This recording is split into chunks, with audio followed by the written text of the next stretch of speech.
away with Declan, and can I just concur with Declan's comments in relation to the tragic events that unfolded over last weekend in Creeslough in County Donegal, and I'm sure that everybody in the room would have their thoughts very much with those devastated families and a devastated community.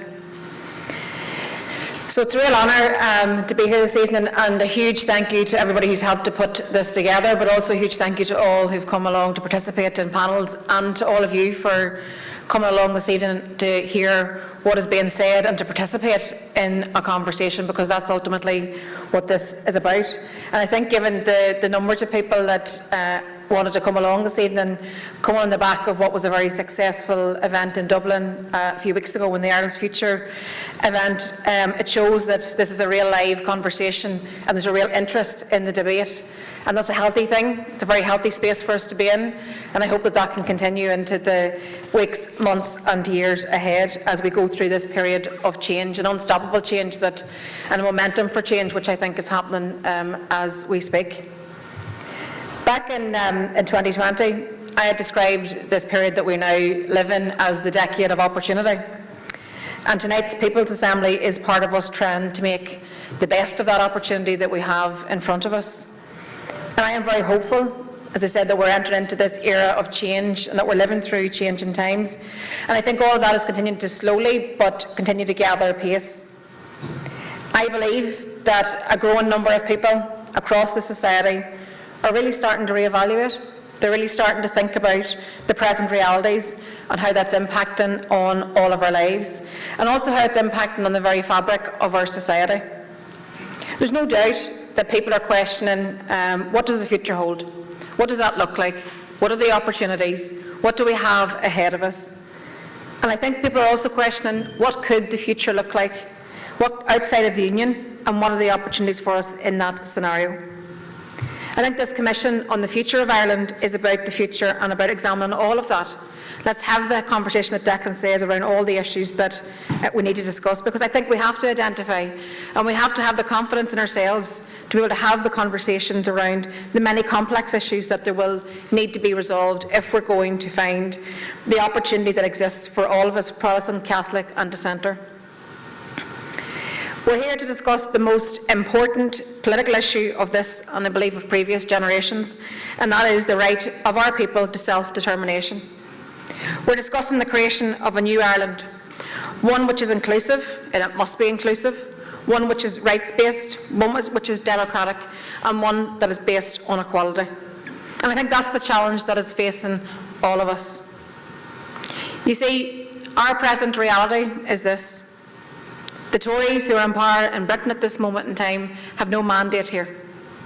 Yet they're the people that are making fundamental political and policy decisions that are affecting everybody's lives every day, whether that's on mortgages, on pensions, savings, public sector pay, the rates of taxation, and all those decisions are being taken not in our interest, not in the best interest of the people who live here on this island, but purely on the basis of what's in the interest of a rich Tory elite. And for me, that highlights the folly of partition and the inequality of partition.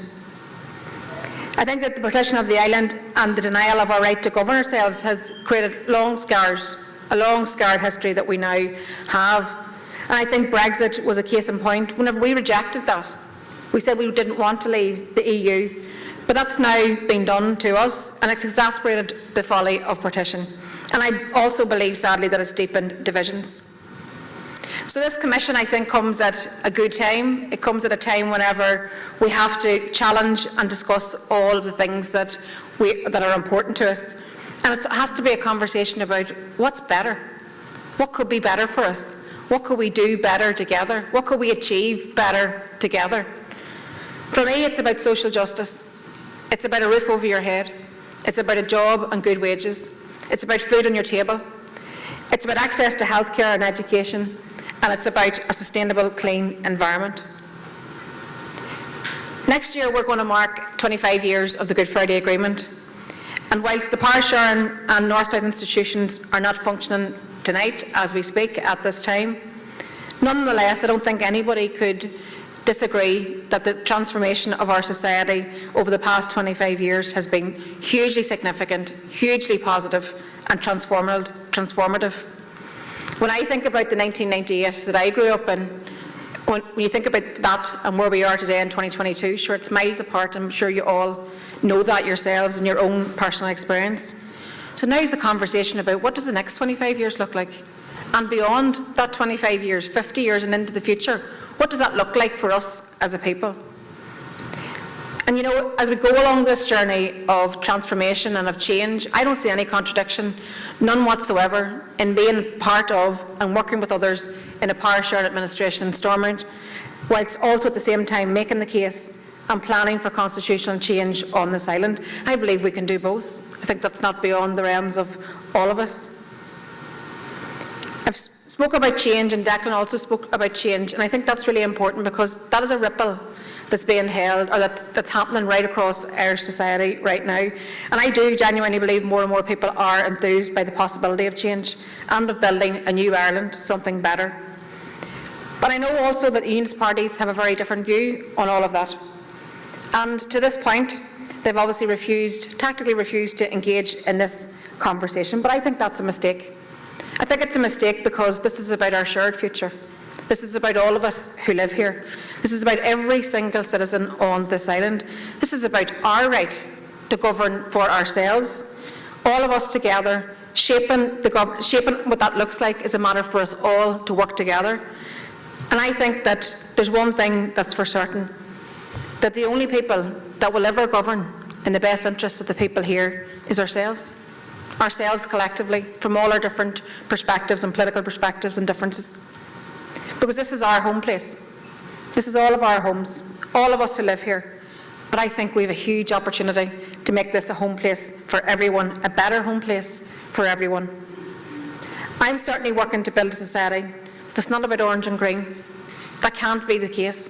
I want to build, for every person who lives on this island, a society that identifies with a rainbow of identities, a society that's about, cherishing our multiculturalism, that embraces our diversity, but even further than that, that celebrates our diversity, because that's such a positive thing for all of us. It enriches all of our lives.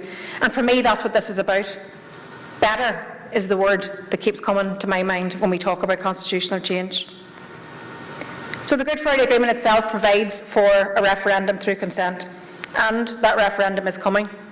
So there is an onus on both governments to now prepare for constitutional change, but there is a particular onus on constitutional duty on the Irish Government to plan and prepare for unity. We have consistently called for the Irish Government to establish a Citizens' Assembly, and I repeat that again tonight. We don't want to bounce anybody into a referendum. We want it to be preceded by inclusive discussions and informed debate. So therefore, a Citizens' Assembly just makes good sense. In anybody's mind, it should just make good sense. The vision of a new Ireland that we offer is one which overcomes past differences, which brings our people together. I want more than just the reunification of the island. I want a unity of the people who live on the island. We want a future which consigns sectarianism to the past, in which all of our citizens, Irish, British, Northern Irish, and none of these, can live together in peace and prosperity. I also believe that it can be done. Even if you don't agree, but even if you disagree with all of what I'm saying, let's talk about it. Let's have the conversation. Let's have that yarn. Because everybody, whatever their political allegiance, they all have a voice, and they also equally have a stake in our journey of transition that we're currently on. And they also have the right to use that voice and to set out their stall, and also to have it listened to, but listened to respectfully. As I said, I believe that today at North and South, there's more people than ever before that want that new Ireland, that are hungry for that new Ireland, and who see in that new Ireland an opportunity for prosperity, an opportunity for better. Because I genuinely believe there's no limit to what we can achieve if we put our minds to it. And we have to be ambitious, not just for ourselves, but for everybody who shares this island. We must bring about an Ireland where not one single citizen is left behind. So tonight's conversation for me is about, it's part of turning that hope, that dream, into a reality. We have it within our grasp to create a peaceful, a united and a democratic Ireland. And we can't allow those who are opposed to change to try to put the brakes on it, or to put the brakes and recasting of new relationships between Britain and Ireland, or our shared future on the island as our constitutional future becomes more closer into focus in the time ahead. So tonight, I hope that you really enjoy and you think that it's a worthwhile, given your evening up, to be here and be part of this conversation. You're going to be treated as such great speakers who bring their own perspective and their own view. And I think that, for me, the conversation can't just stop tonight. It has to be something that you take away, good, bad or indifferent, however how you feel about it. It's something that you have to take away with you tonight and bring into your families, your friends, your sports club, whatever your interest is in life. Continue to have the conversation, and if you believe in Irish unity, then advocate for Irish unity in whatever it is that you do. And I'll leave you just with this, because this is the thing that strikes me most about where we are at this moment in time. In life, you can't be silent. You can't be silent about the things that really matter. And for me, the better matters, the better future for each and every citizen that shares this island. So have a great evening, folks, and I really hope you enjoy it.